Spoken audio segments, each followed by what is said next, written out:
नमस्कार मित्रों, क्या आप कभी महसूस किए हैं जब दुनिया आपके खिलाफ हो, लोग आपके साथ नहीं होते और ऐसा लगे कि आप अकेले हैं, लेकिन एक ऐसी शक्ति है जो हमेशा आपके साथ है, जो कभी नहीं छोड़ती, कभी धोखा नहीं देती और वही आपको फिर से उठने की ताकत देती है।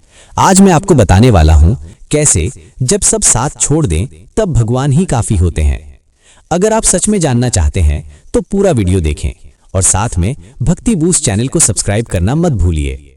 अगर मैं आपसे कहूं कि एक ऐसा स्तोत्र है जिसे सुनते ही देवताओं ने भी मौन धारण कर लिया था, एक ऐसा मंत्र जिसके उच्चारण मात्र से जीवन में चल रही अदृश्य गांठें धीरे धीरे खुलने लगती हैं और स्वयं विघ्नहर्ता गणपति कहते हैं, जो इसे श्रद्धा से सुनेगा मैं उसकी जीवन की जिम्मेदारी स्वयं लूंगा। तो क्या आप इसे अंत तक सुनना चाहेंगे? लेकिन रुकिए, आज मैं आपसे 4 प्रश्न पूछूंगा। उन प्रश्नों के उत्तर आपको अभी नहीं मिलेंगे, वे उत्तर आपको अंत में मिलेंगे और वही उत्तर तय करेंगे कि आप ये कथा बीच में छोड़ेंगे या अंत तक सुनेंगे। पहला प्रश्न, गणपति अथर्वशीष को वेदों का रहस्य क्यों कहा गया? दूसरा प्रश्न, सिर्फ सुनने मात्र से संकट कैसे शांत होने लगते हैं? तीसरा प्रश्न, वक्रतुंड गणेश कवच जीवन की किस ऐसी बाधा को तोड़ता है जिसे हम अक्सर भाग्य मानकर स्वीकार कर लेते हैं? और चौथा प्रश्न, वो कौन सी एक भूल है जो इस स्तोत्र को सुनते हुए भी मनुष्य को उसका पूरा अनुभव नहीं करने देती? धैर्य रखिए, क्योंकि ये कथा कहीं बाहर की नहीं, ये आपके ही जीवन से जुड़ी है। बहुत प्राचीन समय की बात है, जब ऋषि मुनि तप में लीन थे, यज्ञ हो रहे थे, मंत्र गूंज रहे थे, फिर भी जीवन में एक अजीब सी रुकावट बनी हुई थी। सब कुछ होने के बाद भी कुछ अधूरा था। तभी ऋषि अथर्वा ने मौन तोड़ा और गणपति से पूछा, हे गणनायक, जब आप विघ्नहर्ता हैं तो फिर ये सूक्ष्म विघ्न क्यों नहीं हटते? तब जो उत्तर स्वयं गणपति ने दिया वो शब्द नहीं था, वो अनुभव था। उसी अनुभव का नाम है गणपति अथर्वशीष। ये कोई साधारण पाठ नहीं, ये गणेश को बाहर नहीं, भीतर प्रकट करने की प्रक्रिया है। इसी समय देवताओं के जीवन में भी अंधकार फैलने लगा। इंद्र का तेज क्षीण होने लगा, अग्नि की ज्वाला मंद पड़ गई, वरुण का संतुलन डगमगाने लगा।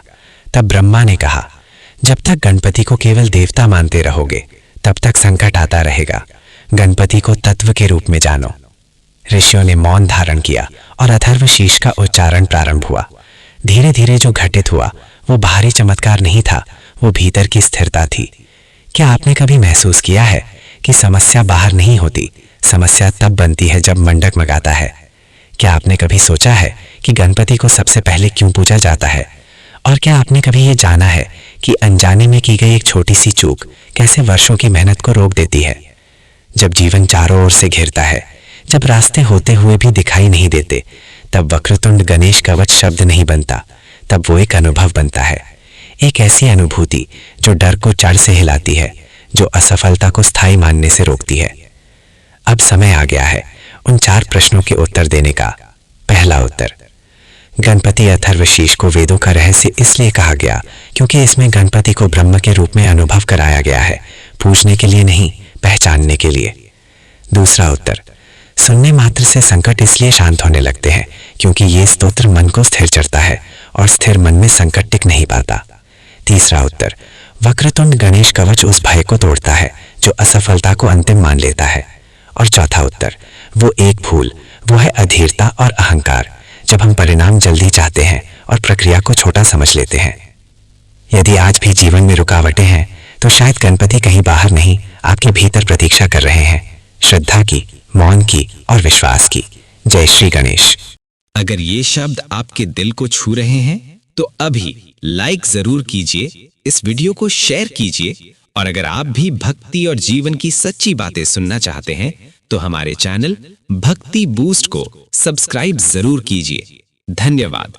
आपका एक सब्सक्राइब किसी टूटे हुए दिल को हिम्मत दे सकता है।